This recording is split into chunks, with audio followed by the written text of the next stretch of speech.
Welcome to English Audio Stories.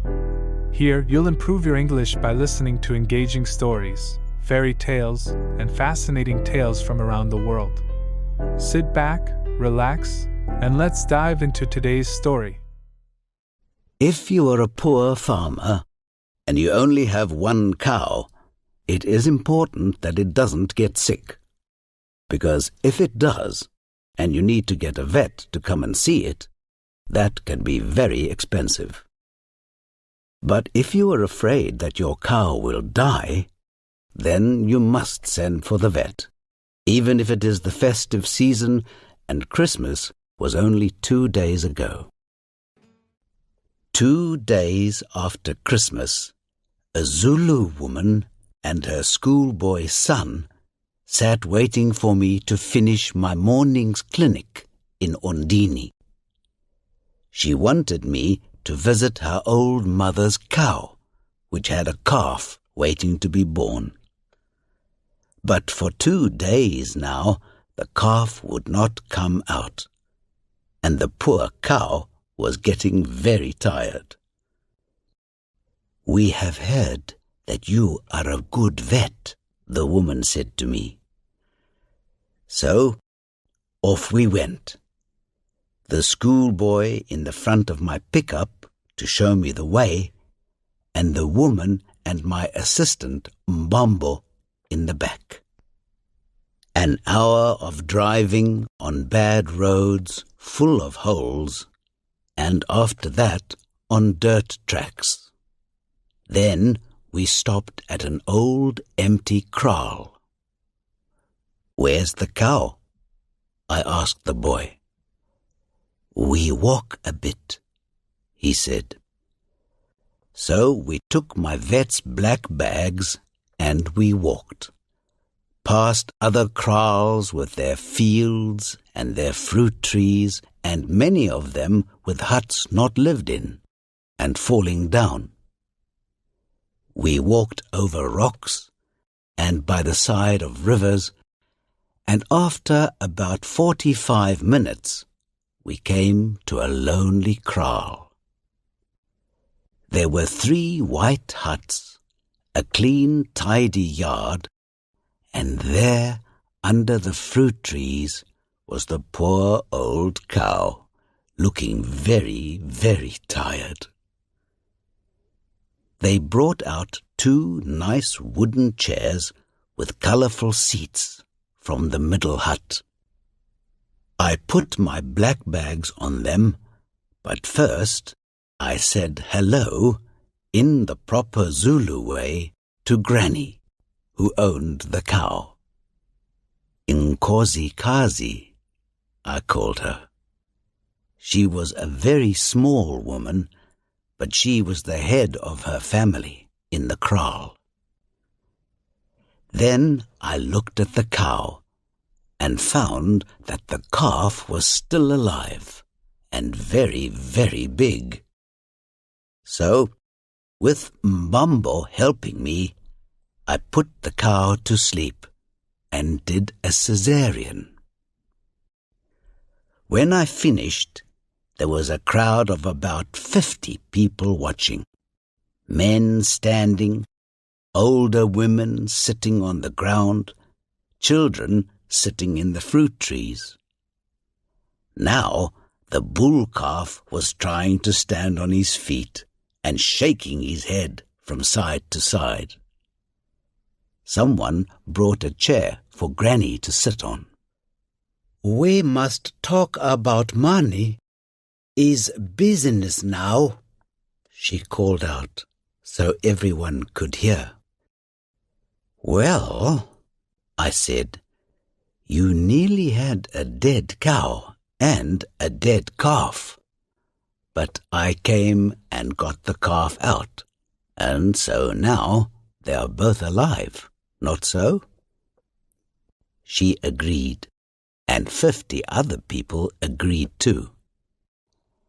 And I drove all the way from Ondini in my pickup, which is a thirsty car, as thirsty as an old man drinking beer on a Sunday.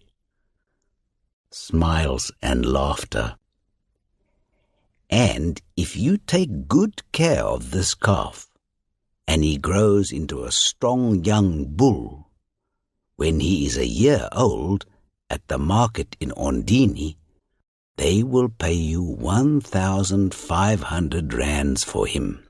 Not so? Yes. The old men in the crowd nodded their heads.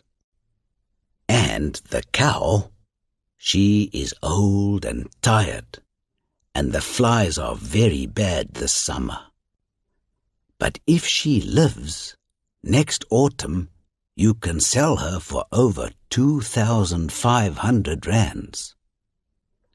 Loud noises of agreement from the crowd.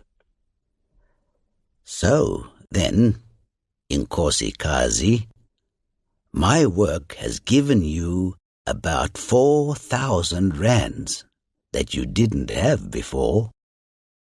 Yes.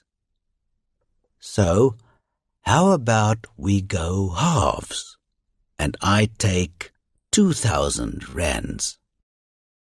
Much whispering between Granny and her friends. That's lots of money, she said. Yes, it is, I said. And we have just had Christmas, and soon it will be New Year, and maybe the cow will die. So it is better that I don't ask for so much. You can pay me just half of that, 750 rands. Louder whispering and nods of agreement. But, said the schoolboy who was standing behind his grandmother, half of 2,000 is not 750. It is 1,000. Oh, I said, I can see you are a clever young man. I made a mistake. But if I said 750, then I shall still say 750 and not change it. Well, what a noise there was after that. Everybody was smiling and happy.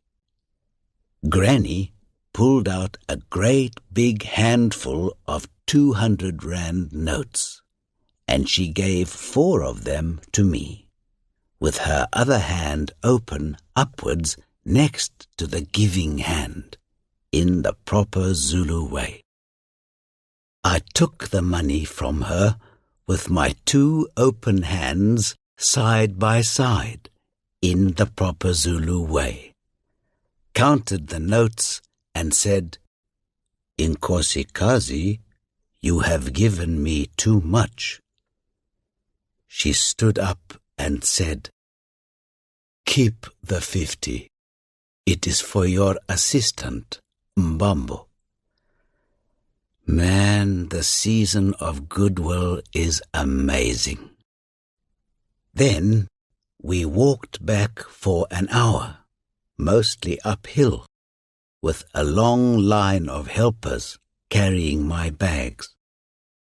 We stopped sometimes to eat the sweet wild fruit that grows around most of the old kraals in this part of Africa, in the festive season.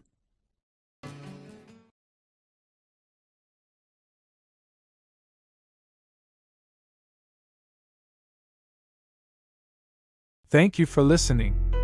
If you enjoyed this story, don't forget to like, subscribe, and hit the notification bell so you won't miss the next one. See you in the next story.